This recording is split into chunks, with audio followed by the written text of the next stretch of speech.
इमारत की तामीर, ममी बनाकर ताअब जिंदगी की जमानत देना हो या कोई और फन, कदीम मिस्र के देवताओं के पुजारियों का कोई मुकाबला नहीं था। एक वक्त ऐसा भी आया कि पत्थर और सोने चांदी के मुजस्मों के ये पुजारी शान और शौकत में बादशाह वक्त को भी चैलेंज करने लगे। देवताओं के नाम पर फिरौन भी मंदिरों में सोने चांदी के ढेर चढ़ावे के तौर पर चढ़ाते थे और आम आदमी भी। दौलत सब कुछ खरीद लेती है, तो रफ्ता रफ्ता मिस्री मजहबी तबका, खास तौर पर आमोन देवता के पुजारी इस कदर ताकतवर हो गए कि बादशाह या फिरौन पर भी दबाव डालकर कोई भी बात मनवा लेते। अवाम भी मजहबी ब्लैकमेलिंग का शिकार होते और एक वक्त ऐसा आया कि आमोन के पुजारियों के असर रसूख की बदौलत आमोन ही मिस्र का कौमी खुदा समझा जाने लगा। हालांकि कदीम मिस्री मजहब में दीगर देवी देवताओं की भी अहमियत थी।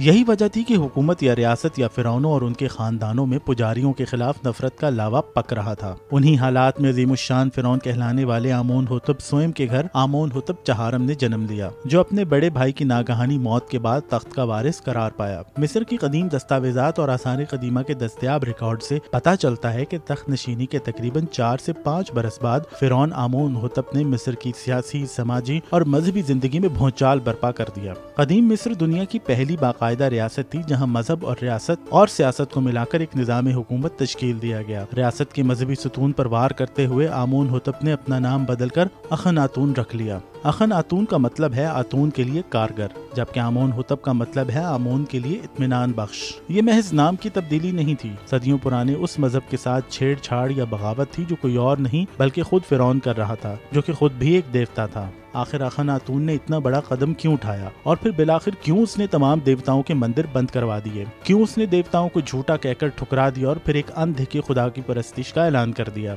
जी हाँ, सिर्फ एक खुदा, वो भी अनदेखा, जिसको आप तौहीद या यकता परस्ती भी कह सकते हैं। इस उखाड़ पछाड़ के पीछे कोई रूहानी ताकत थी या कोई सियासी चाल या फिर एक तीर से 2 शिकार? जब से अखनातून के आसार की दरियाफ्त हुई है, ये बहस जारी है। एक वक्त वो भी आया कि जब बादशाह मिस्र फिरौन अखनातून ने सदियों पुराना दारुल हुकूमत थीब्स छोड़कर अपने नए खुदा के गैबी इशारे पर उसी से मंसूब नया दारुल हुकूमत भी बना लिया, ताकि वो आमोन के पुजारियों से दूर रहकर सिर्फ आतून की इबादत कर सके। आतून या खुदाए वाहिद का कोई मुजस्समा नहीं था, खुले बगैर छत वाले मंदिर में उसकी इबादत की जाती थी। आतून को खुश करने के लिए किसी बादशाह या फकीर को चढ़ावे या नजराने पेश करने की भी जरूरत नहीं थी, बस चंद फूल पेश किए जा सकते थे। सूरज देवता या राह की अलामत के तौर पर सूरज की रोशनी की किरणों वाली शबीह को आतून की अलामत के तौर पर पूजा जाता था। लेकिन यहाँ एक गड़बड़ थी।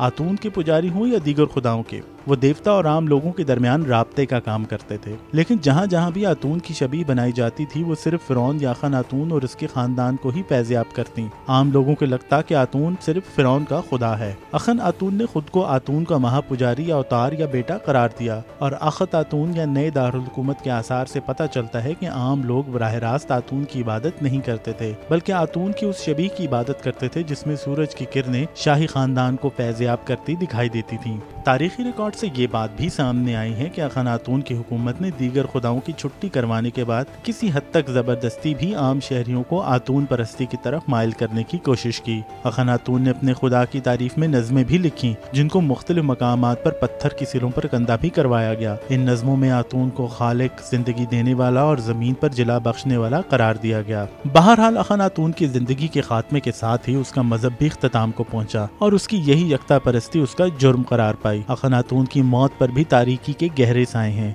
इक्तदार के 17वें बरस में अचानक से अखनातून का नाम गायब हो जाता है और सरकारी रिकॉर्ड में फिर तूतनखामून का जिक्र शुरू होता है, जिससे सब वाकिफ हैं। बाद के दौर में अखनातून से अखनातून की हनूद शुदा लाश या ममी को मिस्र के पुराने दारुल हुकूमत थीब्स ले जाकर जेरे जमीन मकबरे में फेंक दिया गया। इस मकबरे को आज दुनिया KV55 के नाम से जानती है। लाश के DNA टेस्ट से ये बात साबित हो चुकी है कि वो तूतनखामून का वालिद था। ये और बात है कि लाश के बचे कुचे ताबूत पर से इंसानी चेहरा नोच फेंका गया या खुरच डाला गया, ताकि मिस्री अकीदे के मुताबिक उसकी रूह वापस न आ सके और वो हमेशा एक खौफनाक अजाब में रहे।